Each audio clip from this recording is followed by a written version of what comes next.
Assalamualaikum warahmatullahi wabarakatuh. Kami dari kelompok 1 akan mempresentasikan tentang kesehatan dalam mata kuliah Ilmu Sosial Budaya Dasar.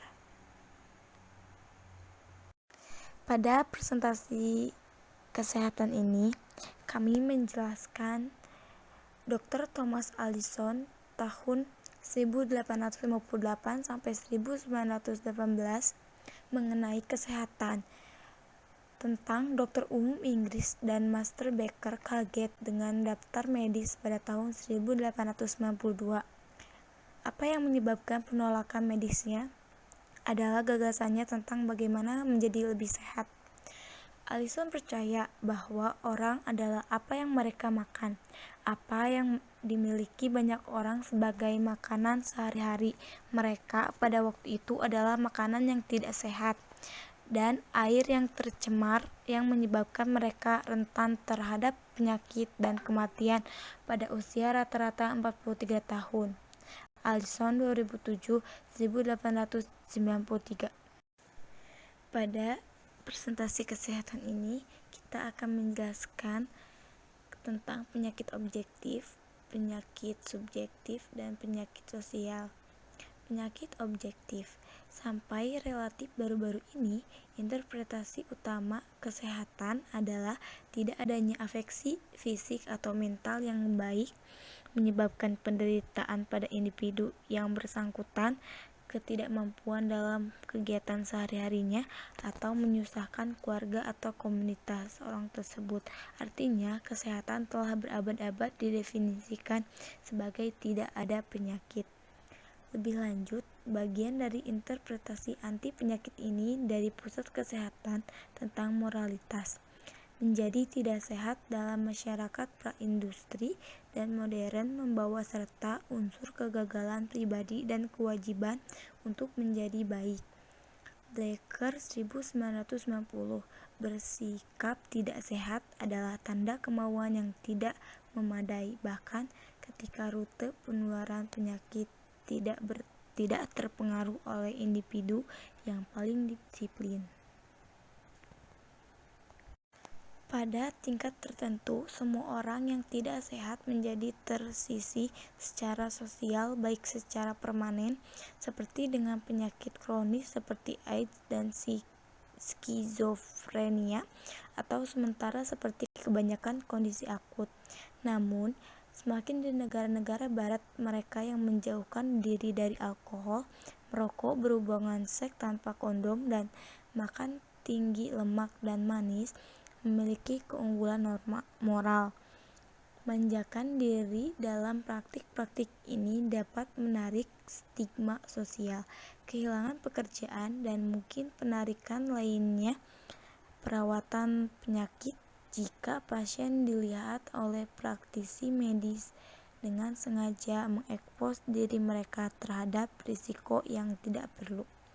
Untuk membuktikan kesehatan yang didefinisikan sebagai kegiatan penyakit, yaitu secara negatif, harus dibuktikan bahwa ada aturan standar anatomi dan fisiologi manusia yang berlaku secara universal. Artinya, sebelum kita tahu apa yang abnormal, harus ada pemahaman konkret tentang normalitas. Misalnya, kami tidak dapat mendiagnosis tekanan darah seseorang terlalu tinggi jika tidak ada pengukuran yang akurat. Penyakit subjektif. Sementara kesehatan dapat didefinisikan sebagai kondisi ideal atau tidak adanya penyakit, dan penyakit adalah apa yang dokter gambarkan. Penyakit adalah pengalaman subjektif dari perasaan tidak sehat.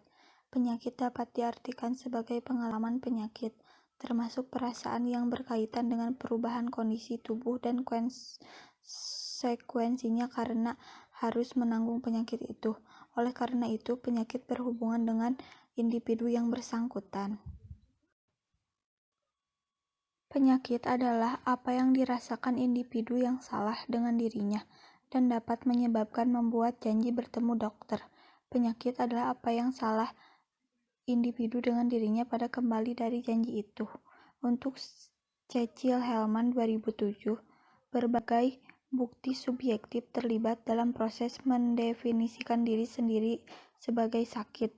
Perubahan yang dirasakan ini bisa dalam fisiognomi, misalnya kehilangan atau kenaikan berat badan, emisi tubuh, misalnya sering buang air kecil atau diare, kerja organ tertentu, misalnya jantung berdetak cepat atau sakit kepala, atau emosi, misalnya depresi atau kecemasan. Penyakit sosial. Penyakit sosial ini menjelaskan bahwa ada fitur sosial dalam pemeliharaan kesehatan dan manifestasi penyakit tidak dapat disangkal. Ini masalahnya apakah kesehatan dan penyakit dianggap sebagai entitas yang dapat dilihat.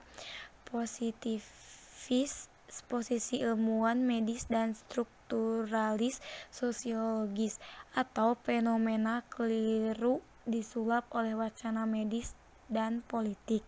Sikap yang diambil oleh komentator sosial konstruksionis postmodernitan Susan Sontag 1990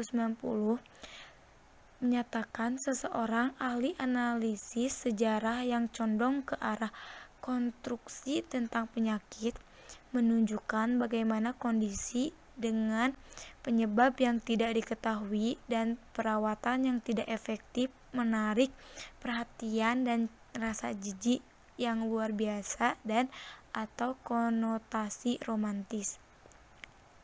Sontag mencatat bahwa pada abad ke-18 konsumsi TBC paru-paru menjadi lambang kerendahan hati dan kerentahan dalam kelas atas. Penderita dianggap memiliki konstitusi sensitif secara internal. Penyakit ini dihiasi sebagai dekorasi organik. Secara eksternal tampil konsumtif, pucat dan terkuras, berarti menjadi modis untuk memiliki tampilan tuberkular, menjadi metafora untuk pengembangbiakan patut dicontoh atau gaya hidup bohemian dan artistik.